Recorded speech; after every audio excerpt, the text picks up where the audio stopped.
የ2017 በጀት 3ኛ ሩብ ዓመት የሥራ አፈጻጸም ግምገማውን ማካሄድ የጀመረው የአዲስ አበባ ከተማ አስተዳደር በከተማ በክፍለ ከተማና በወረዳ ደረጃ በተለያዩ ዘርፎች የተከናወኑ የማህበራዊ ኢኮኖሚያዊና ፖለቲካዊ ተግባራትን ተመልክቷል። ባለፉት 9 ወራት በከተማችን የተከናወኑ የመንግስትና የፓርቲ ስራዎች አፈጻጸም ዝርዝር ሪፖርት ቀርቧል።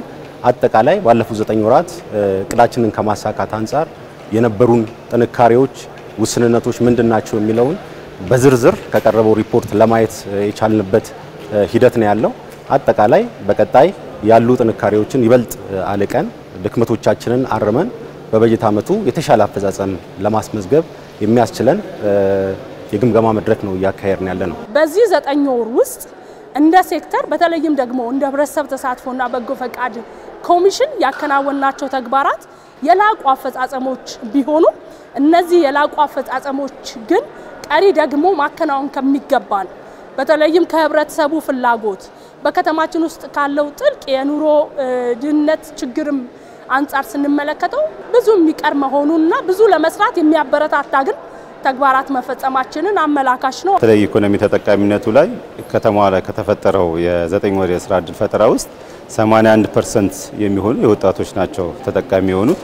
እሱ ብቻም አይደለም፣ በልማት ስራው በኮሪደር ልማት ስራው ውስጥም አብዛኛው በተለይ አሁን ላይ ከማውዛቶሪያ ስፍራ ጋር ተያይዞ ከ1402 በላይ የሆኑ የማውዛቶሪያ ስፍራዎችን እነዚህ ወጣቶች ተሳትፎና ተጠቃሚነት የሚያረጋግጡ ናቸው። እሱ ብቻም አይደለም፣ በተለይ የወጣቶች በሚለማው ልማት ላይ የገቡ ልማቱን ከማልማት አንፃር በለማው ልማት ደግሞ ተጠቃሚነት ከማረጋገጥ አንፃር የተሻለ ያደገ የመጣ መሆኑ ነው በሪፖርቱም የተመላከተው። የኛም ግምገማ እሱ ነው። ባለፉት 9 ወራት የተቀመጡ ግቦችን ለመፈጸም ስራዎች መከናወናቸው የተነሳ ሲሆን ለመዲናዋ ነዋሪዎች ምላሽ መስጠት የሚችሉ ተግባራት ተከናውነዋልም ተብሏል። ሆኖም የሚፈለገውን ውጤት ለማምጣት ቀሪ ስራዎች በየዘርፎቹ ይጠብቃሉ። ለዚህም የግምገማ መድረኩ አቅም እንደሚሆን ተጠቁሟል። ህዝባችን የሚጠይቀን አገልግሎትና እኛ የምንሰጠው አገልግሎት ከጊዜ ወደ ጊዜ መሻሻሎች ቢኖሩ አሁንም ቀሪ ጊዜዎች ላይ ፎከስ የምናደርግባቸው አሉ። ቀልጣፋ አገልግሎት መስጠት፣ መመላለስን ማስቀረት፣ እሱ ላይ በትኩረት እንሰራለን። የቅሬታ አቀባበል አፈታት፣ የመልካም አስተዳደር ችግር ልየታ አፈታት የያዟቸውን ቁልፍ ተግባራት ደግሞ በመፈጸም ረገድ ያለው አፈጻጸም እጅግ የላቀ ነው ማለት ግን አፈጻጸማችን የህብረተሰቡን ፍላጎት ጥግ አድርሷል ወይም ደግሞ እርካታ የመጨረሻ ደረጃውን ፈጥሯል ማለት አይደለም። ይበልጥ እንድንሰራ እንድንበረታታ ህብረተሰባችን ደግሞ ፍላጎቱ ይበልጥ እየጨመረ በዚህ ውስጥ ደግሞ ተሳትፎና ተጠቃሚነቱን እያረጋገጠ የሚሄድበት ነው። በግምገማችን በተለይም አሁን በተስተዋሉ ውስንነቶች ላይ በቀሪ 2 ወራት ከግማሽ ባለው ጊዜ ውስጥ በተሻለ ተነሳሽነትና ቁርጠኝነት ውስንነቶችን ለማረብ ርብርብ የምናደርግበትና አሁን ካስመዘገብነው አፈጻጸም በላይ ወደ 100% አፈጻጸማችንን ለማሳደግ የምንተጋበት ወቅት ይሆናል ብለን ነው ተስፋ የምናደርገው። በተለይም ትኩረት የሚፈልጉ አገልግሎት አሰጣጥ፣ መልካም አስተዳደር ላይ ልዩ ትኩረት ሰጥተን የምንሰራበትና የተሻለ አፈጻጸም በማስመዝገብ የህብረተሰባችንን እርካታ፣ ተጠቃሚነት በከፍተኛ ደረጃ ለማረጋገጥ የምንሰራበት ይሆናል ማለት ነው። የቀጣይም ስራ የሚፈልግ በተለይ የወጣቶች ስራ ባህል የተሻሻለ ቢመጣም ከአመለካከት ረገድ ቀጣይም ስራ የሚፈልግ ትኩረት የሚፈልግ ጉዳዮች አሉ።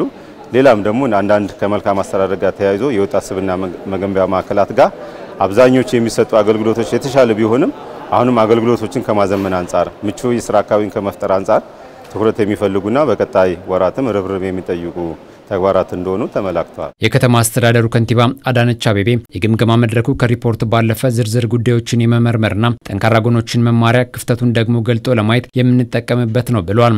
በግምገማችን ስኬታማ ስራ ሰርተናል ብለን እሱም ማንሳት ብቻ ሳይሆን እንዴት አሳካናቸው፣ ምን እንማርባቸዋለን፣ እንዴት ልናሰፋ እንችላለን የሚለው በደንብ ተሰምሮበት በግምገማችን የሚታይ ይሆናል። በሌላ በኩል ታቅደው ያልተፈጸሙ ተግባራት የትኞቹ ናቸው፣ ለምን አላሳካናቸውም የሚለው ከአሳማኝ ምክንያት ጋራ ተገምግሞ ትምህርት ሊወሰድበት ይገባል። የተንጠባጠቡ ስራዎችንስ በእነኚህ በተጨማሪ 3 ወራት እንዴት አድርገን አካተን ሰራናቸው የሚለውን የግምገማችን ትኩረት ይሆናል። ከንቲባው አክሎም በተለይም በአመራር ሰጪነት ላይ የሚስተዋሉ ክፍተቶችና የህዝብን ቅሬታ የሚያብሱ አገልግሎት አሰጣጦች የግምገማ መድረኩም ማዕከል እንደሚሆኑም ጠቁሟል። ህዝቡን የሚያማርሩ የአሰራር ክፍተቶች፣ የአገልግሎት አሰጣጥ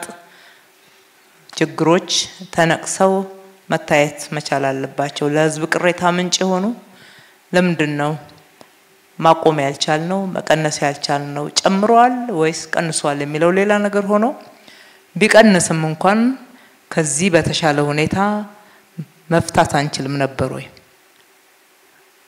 ባጋጠሙን ሰዓት በየራስ አቅም እንዴት አድርገን ተጠያቂነትን አረጋገጥን የማስተካከያ እርምጃዎች ወሰድን የሚለው ዋናው የግምገማችን ትኩረት ይሆናል። የከተማ አስተዳደሩ የ9 ወራት አፈጻጸም ግምገማ ነገም የሚቀጥል ሲሆን በቀጣይ ስራዎች ላይ አቅጣጫ እንደሚቀመጥም ይጠበቃል።